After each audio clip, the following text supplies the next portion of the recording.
Bien, bonjour. Donc nous allons vous présenter le retour d'expérience d'une unité de soins du CPA qui a entrepris un changement total dans son organisation et entre autres dans l'appréhension de la contention. Impossible de dissocier cette présentation de la visite du contrôleur général des lieux de privation de liberté. Impossible de vous expliquer quel est le travail d'un soignant aujourd'hui sans vous présenter ce qu'il était il y a 18 mois. Donc Chamoise était une unité de soins comme les autres, 25 lits d'hospitalisation, plus 2 CI, utilisés environ 55 jours en moyenne par mois, et puis 2 couchettes au cas où. Les patients étaient connus pour certains depuis de nombreuses années, ils sortaient et revenaient au rythme de leur permission, de leur santé psychique. D'autres étaient des primo-hospitalisés en libre ou sous contrainte. L'équipe soignante se connaissait bien, peu de turnover jusqu'alors, avec des individualités qui faisaient référence, et malgré la disparition du tutorat, un réel partage des connaissances, presque du compagnonnage. Le quotidien des infirmiers était surtout tourné autour du cadre médical, prescrit à l'entrée des patients, qui évoluait au fur et à mesure de l'hospitalisation. Il s'agissait donc de mettre à jour la fiche de liberté d'aller et venir, dans laquelle étaient énoncés les droits du patient.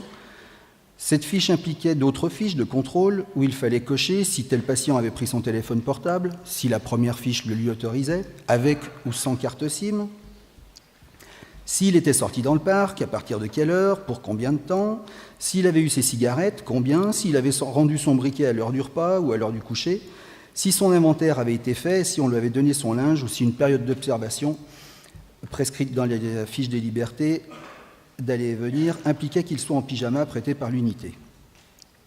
La chambre d'isolement était alors utilisée comme un outil de soin, prescrite à l'entrée ou en cours d'hospitalisation en fonction de l'état d'agitation. La prescription d'isolement était faite pour une durée variable, 24, 48, 72 heures. Et donc la levée de l'isolement était aussi décidée médicalement en fonction de l'état du patient.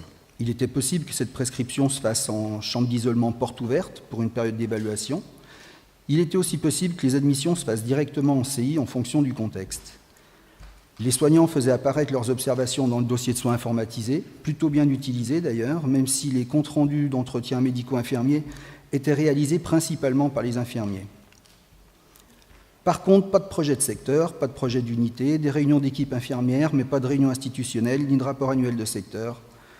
La philosophie du secteur était celle du médecin-chef de l'époque.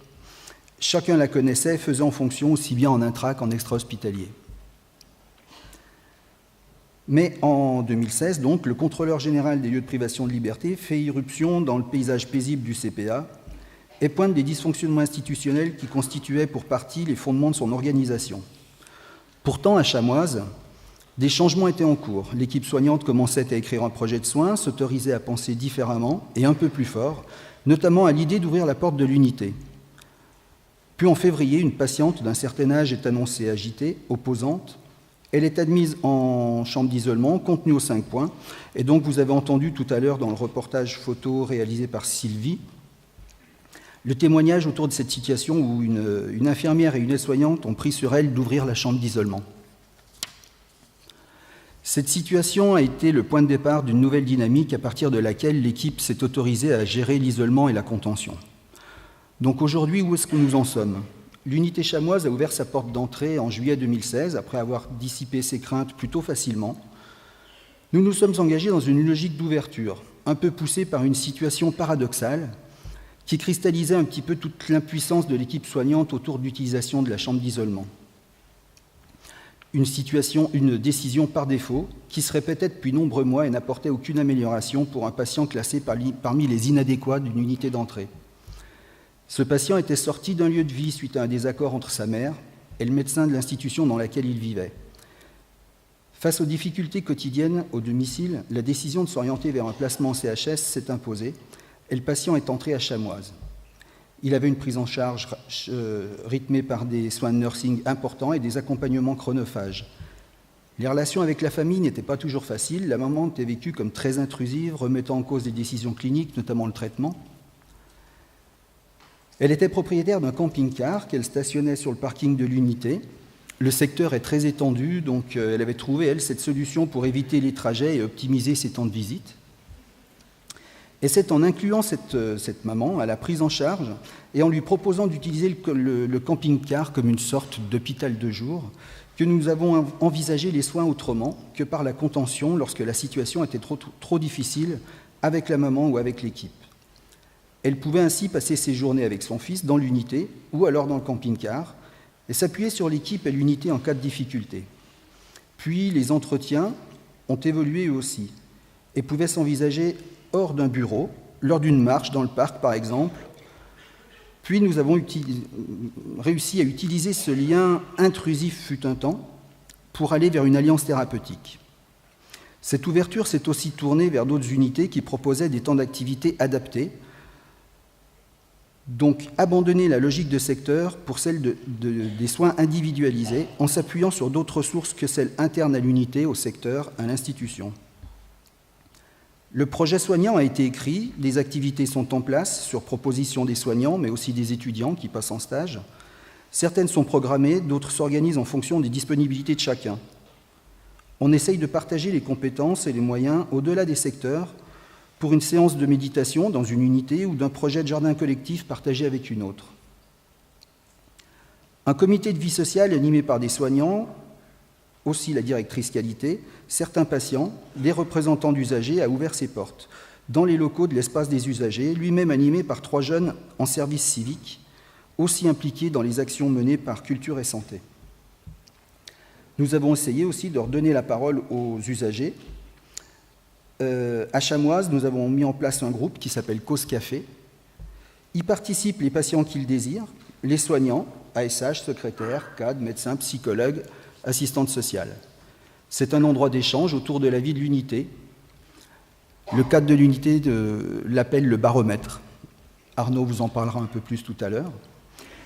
Les propositions sont étudiées et nous nous imposons de leur apporter une réponse, des explications, ce qui a permis d'améliorer le quotidien, mettre en place une boîte à idées, un tableau Velleda contre un mur, reparler des horaires de visite, d'ouverture, transformation d'une cabine téléphonique en point net.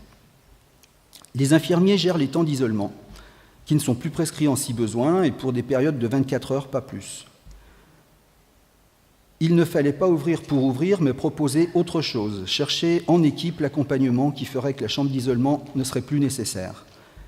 Une prescription qui ne répond pas à la norme du dernier recours est discutée, d'autant que chaque mise en chambre d'isolement doit être tracée dans le dossier de soins informatisé, ce qui implique une prise de position du prescripteur certes, mais aussi de l'équipe présente. Les temps d'isolement sont passés donc de 55 jours d'utilisation mensuelle en 2014 à 13 jours par mois actuellement. Sachant que 13 jours par mois ne reflètent pas complètement la réalité puisque ce ne sont pas des jours pleins. Là, à partir de septembre, le médecin DIM a pu nous mettre en place un traçage par heure de ces temps à l'isolement, ce qui représente à peu près 6 jours par mois. Nous avons aussi mis l'accent sur des apports théoriques envers l'équipe. Donc ce temps s'appelle « Un mot, une semaine » et cet été, il a pris une nouvelle forme en s'intitulant « Un été avec ». Arnaud vous en reparlera aussi tout à l'heure. Nous essayons aussi d'optimiser les temps de relève, ne plus les multiplier 3 fois ou 4 fois en 2 heures en fonction de l'arrivée d'un tel. Les comptes rendus d'entretien médico-infirmier sont tracés dans le dossier de soins informatisé par chacun des 2 professionnels pour des informations moins généralistes, plus claires et pertinentes. Les soignants ont récupéré du temps pour leur cœur d'activité, produire du soin, être auprès des patients. Et surtout, plus de fiches d'aller et venir, plus de distribution de cigarettes, de démontage de téléphone pour enlever les cartes SIM. Chaque patient arrive avec tous ses droits, peu importe son mode de placement, il est responsabilisé quant à la gestion de ses biens. S'il est trop mal ou vulnérable, on lui propose alors un accompagnement adapté, mais pas de restrictions instituées et protocolisées. Un travail sur le positionnement d'accueillant de chaque instant par chaque personnel a permis aussi de se mettre à disposition et d'aller au-devant pour que l'hospitalisation soit moins subie. Ainsi, les rapports soignants-soignés ont évolué, les préoccupations ne sont plus les mêmes. Les patients recherchent à ne pas revenir plutôt qu'à devoir nous échapper. Cependant, il est nécessaire de devoir faire des rappels de temps à autre. Le bureau infirmier doit être vide le plus souvent. L'importance passe avec les patients dans les couloirs, dans le parc, dans les activités. L'institution s'est largement mobilisée en incitant à l'innovation, en apportant des moyens aux projets proposés, mais aussi en allant chercher des idées ailleurs. Par exemple, l'organisation d'un temps d'échange avec le docteur Najman, dans un premier temps au CPA, entre soignants, puis en soirée en ville, par une conférence ouverte à tous, soignants, partenaires, curieux, critiques, mais surtout patients qui se sont déplacés et se sont exprimés sur les soins, sous contrainte, leur vécu de l'isolement, de la contention. Autre exemple, le rapprochement avec un hôpital engagé dans le programme Quality Rights pour former le personnel et nous engager, nous aussi, dans cette thématique. Engagement aussi dans les projets institutionnels, proposition de temps d'information au personnel pour améliorer la circulation de l'information auprès du plus grand nombre. Mais rien n'est acquis et il est nécessaire d'avoir des alertes pour que chacun reste mobilisé malgré les aléas. Le choc du rapport du contrôleur général des lieux de privation de liberté, la violence du retour et des suites nous ont placés dans l'obligation de réaction.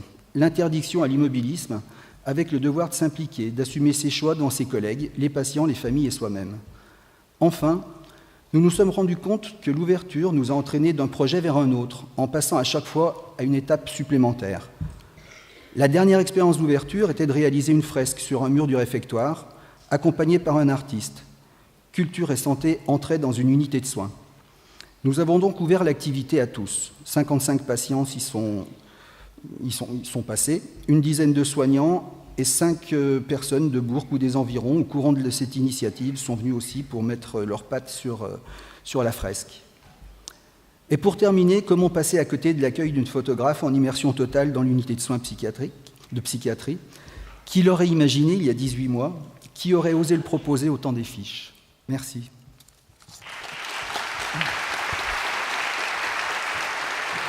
Merci. Merci William. C'est une intervention à 2 voix, donc on écoute le psychologue clinicien de l'unité pour 10 minutes. Voilà, donc j'en ai pour une dizaine de minutes environ. Donc, rendre compte d'un processus encore récent et toujours à l'œuvre n'est pas chose facile. Comme l'a rappelé William, notre institution a fait l'objet au début de l'année 2016 d'une visite du contrôleur général des lieux de privation de liberté, et cette visite a fait grand bruit. Il ne s'agira pas ici de questionner les tenants et aboutissants qui ont conduit aux dérives justement dénoncées, mais de montrer en quoi ceci a été un point de départ pour réévaluer les modes de prise en charge et d'accueil dans notre service. Pour essayer de comprendre ce qui a pu se produire suite à cette visite du CGLPL, je serais tenté de dire que, passé le choc et sa charge de honte et de culpabilité, nous avons, au sein de l'équipe, fait fonctionner cet événement comme quelque chose pouvant être de l'ordre d'une interprétation, au sens d'une interprétation analytique, de celle qui déchaîne la vérité, dixit Lacan. Cette visite est venue rappeler à notre institution qu'elle n'était pas toute. On peut se référer ici aux travaux d'Erving Goffman à propos des institutions totalitaires ou totales. Une opération de soustraction a donc eu lieu, opération qui vient rappeler quelque chose de l'ordre du manque et qui renvoie à un pas-tout, finalement salutaire. Mise en place donc de quelque chose qui fait fonction de vide, fonction -1, et qui s'oppose de fait aux structures hospitalières qu'on nous propose habituellement, qui sont des structures dont Jean Houry disait qu'elles pouvaient être obsessionnelles, phobiques ou paranoïaques, c'est-à-dire non aptes à soigner des gens, mais par contre aptes à créer de l'aliénation. Cela dit, concernant le service dans lequel nous travaillons, nous ne sommes pas partis de rien. Il y avait de la sous-jacence, c'est-à-dire déjà une certaine ambiance, une certaine manière de s'y prendre avec ceux que nous recevions. Un certain habitus était prégnant et posait les contours d'un paysage propre à ce service, constituant une forme de palimpseste de savoir et de praxis des soignants. Par exemple, certains infirmiers prenaient des initiatives, du genre de faire fumer un patient en isolement à la fenêtre de sa chambre, le faire sortir de cette chambre ou bien l'accompagner dans le parc alors que cela n'était pas vraiment prescrit. Cela était discuté en équipe, débattu avec le médecin, quelquefois vigoureusement. Bref, existait depuis longtemps la possibilité d'un dialogue, même s'il était parfois difficile. L'existence de temps d'échanges quotidiens où se racontait la vie du service et où se déployait la complexité clinique à laquelle nous avions affaire était très investie. La manière d'accueillir les familles est également essentielle, comme ce moment où une infirmière prend l'initiative de s'asseoir en tailleur avec une patiente et sa mère autour d'une table basse et d'esquisser avec elle l'arbre généalogique confus de cette famille. Initiative qui produira des effets notoires et permettra une sortie de crise pour cette jeune femme très en souffrance. Tout cela pour dire qu'il est primordial que les infirmiers aient la possibilité d'avoir des initiatives, de faire preuve d'inventivité dans leurs pratiques et une liberté d'expression qui ne soit pas étouffée par des systèmes hiérarchiques et des enjeux de pouvoir au sein de l'établissement. Les mises en chambre d'isolement pouvaient également faire l'objet de grandes discussions et de remises en cause des prescriptions. D'autres éléments restaient figés, malgré des tentatives répétées de modification. Le contrôle des cigarettes, les téléphones portables ou l'accès au parc étaient par exemple régulièrement débattus pour au final revenir à une politique de contrôle que chacun vivait pourtant comme insatisfaisante. Dans ce service, les patients ont sur eux la clé de leur chambre. Cela depuis environ 10 ans. Ils ont donc la possibilité de fermer leur chambre quand ils s'absentent ou quand ils souhaitent ne pas être dérangés par les autres. Cela indique que d'une certaine façon, la nécessité d'un espace existentiel est prise en compte de longue date. Tous ces éléments constituent un terreau propice au travail que nous entreprenons depuis quelques mois. On le voit, ce qui se produit actuellement ne consiste pas du tout en une révolution. D'ailleurs, en astrophysique, le terme de révolution désigne le parcours d'un corps qui immanquablement revient à la même place. Il s'agit ici plutôt d'une continuation et à la faveur des événements de 2016, d'une forme de levée de l'inhibition. Il y a donc eu l'injonction de modifier les conditions d'aller et venir des patients. Injonction des tutelles, qui jusqu'alors avaient toujours salué la rigueur bureaucratique et protocolaire des services du CPA, comme quoi. Finalement, on évalue la chose soi-disant faite, mais pas la manière dont elle a été faite. Et je m'appuierai sur les propos de Vladimir Yankelevitch quand il nous rappelle que la manière de donner vaut mieux que les dons, la manière de dire vaut mieux que les mots, et tout de même, la façon de faire est infiniment plus que la chose faite. Notre choix, collégial, a été d'ouvrir le service. Mais il nous a semblé qu'ouvrir le service ne pouvait se faire qu'en accompagnant cette ouverture par certains dispositifs qui viendraient jalonner le temps et l'espace. Ouvrir le service devait se faire de manière réfléchie et constructive, pour que cela ne se réduise pas en un passage à l'acte institutionnel, comme on a pu le voir par ailleurs, pouvant constituer dès lors une forme d'externement abusif, comme pourrait le dire Lucien Bonafé. Il s'agissait de tenir compte de ce autour de quoi s'organise la vie quotidienne, l'ambiance. Et quand on se met à y penser, on se rend compte que la vie quotidienne, d'apparence simple et banale, se révèle être d'une complexité inouïe. Le quotidien peut être émaillé de petites choses inestimables, dans lesquelles se loge l'essentiel. Ces petites choses qui ne seront jamais comptabilisées comme un sourire, une manière de saluer un tel, une façon de respecter un refus, une distance ou un silence, une qualité de présence. Et de cela, nous sommes comptables. Nous avons donc commencé le travail en repensant, ou plutôt en formalisant la question de l'accueil.